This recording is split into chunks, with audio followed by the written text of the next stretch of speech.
biyya keenya irratti mirgi keenya mulqamee sadarkaa lammaffaatti jiraachuu. Namni biraa akkaataa nuti jiraannu nu murteessu. Kana didaa turre har'as ni mormanna borus mormachuuf qophii.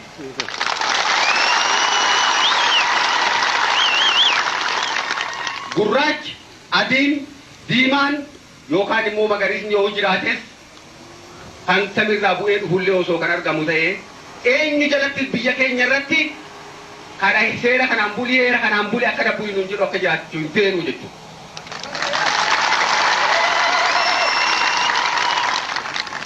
Abbaan wajjin biyya keenya irra jiraachuu barbaade mirga uummata keenyaa kan inni biyya irratti qabu abbaa biyyummaa isaa kabajuudhaan nu wajjin jiraachuu ni danda'a jechuudha.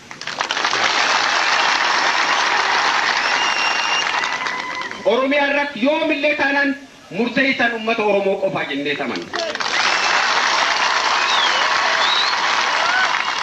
Kana mirkaneessuudhaaf akkuma jedhan deedhaa addi bilisummaa Oromoo akkasumas ummanni bal'aan keenya har'as borus qophiidha jechuudha.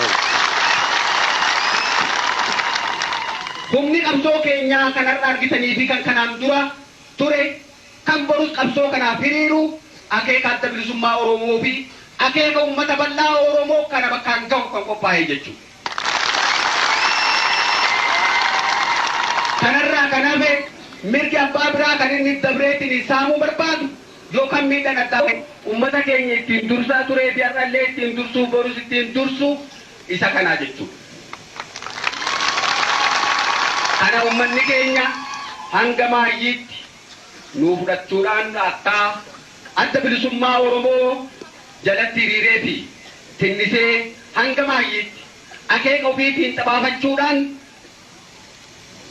akkuma ummatoonni biraa biyya irratti kabajamanii jiraatanitti kan kabajaa ifi harka ifiitti galfatee jiraatu ta'uu qabsoo bifa barbaachisa hundaa'uu haala nagaa keessatti akka nagahummaa danda'ametti haala biraa keessatti immoo akka barbaachisatti akka itti ummanni keenya qophaa'u jenna.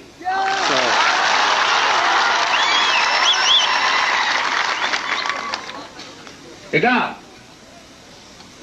leenjifamtoonni keenya kanarraa hamilee mirga uummata Oromoo bilisummaa Oromoo guutuu argamsiisuuf kabajsiisuutiin kan qophaa'an kan mirga uummata biraa kabajan kanneen naamusaan ciman kan uummata keenya fi uummata cunqurfamaa biraas rakkina keessaa bahuudhaaf qophaa'oodha ta'uu isin ibsaa asitti argamtanii gaasirna keenya kan humna kanaa eebbisuudha irraa qooda fudhachuu keessan isinis baga gammaddan jechaa nus gammachuu qabnu isiniif ibsaa kanuma inaasoo akeetu muradhaa injifannoo uummata Oromoo.